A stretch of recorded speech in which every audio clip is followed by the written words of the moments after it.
সপ্তম পর্ব।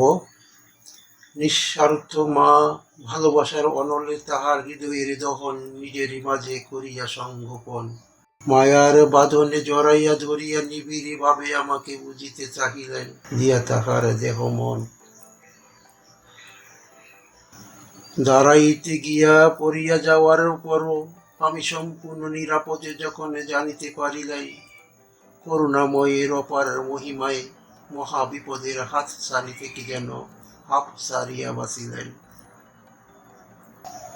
মহতী মায়ের মায়াবী আলিঙ্গনে আমি যখন ক্রন্দন থামাইয়া দিয়া হইলাম খুশি, পরশ পাথরের নেই মায়াবী মায়ের চোখে মুখে ফুটে উঠেছে অতি নির্মল চাঁদের হাসি।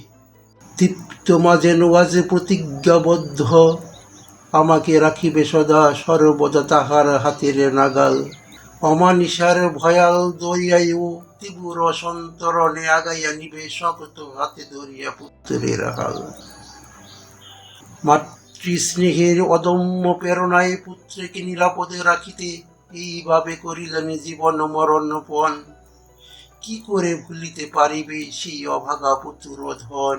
দিন কয়েকে পর মা আমার হাঁটার দৃশ্য অবলোকনে অবাগে বিস্ময়ের হাসি দিয়া কহিলেন, সাগর মহাসাগর পাড়ি দিয়া অতি আদরের পুত্রধন আজ বিশ্ব জয় করিয়া ফেলিয়াছেন।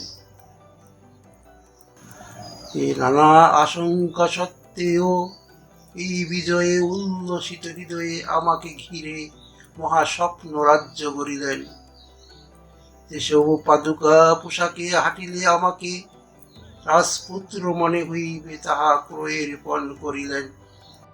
যোগ্য শিক্ষক ও উত্তম প্রতিষ্ঠানের অগ্রিম ভাবনাটাও গহীন হৃদয়ে স্থান করিয়া নিলেন। ভাবনার অথই সাগরে পড়িয়াও দূরদর্শী মা আমাকে ঘিরে স্বপ্নে বিভোর হইয়া পড়িলেন। এটি সেই স্বপ্ন নয় যাহা দেখায় দয়াময়ে বিশ্বসে করুণায় কিংবা ক্ষতি করিতে অভিশপ্ত শয়তান। স্বপ্ন তো জাগ্রত মায়ের তীব্র বাসনায় প্রিয় পুত্রের অনন্য সফলতা করিয়া প্রচেষ্টা প্রাণপণ। এইভাবে প্রিয় পুত্রের সফলতায় যে মা নিজেকে বিলাইয়া দিতেন সর্বক্ষণ, কি করে ভুলিতে পারিবে সেই অভাগা পুত্র ধন।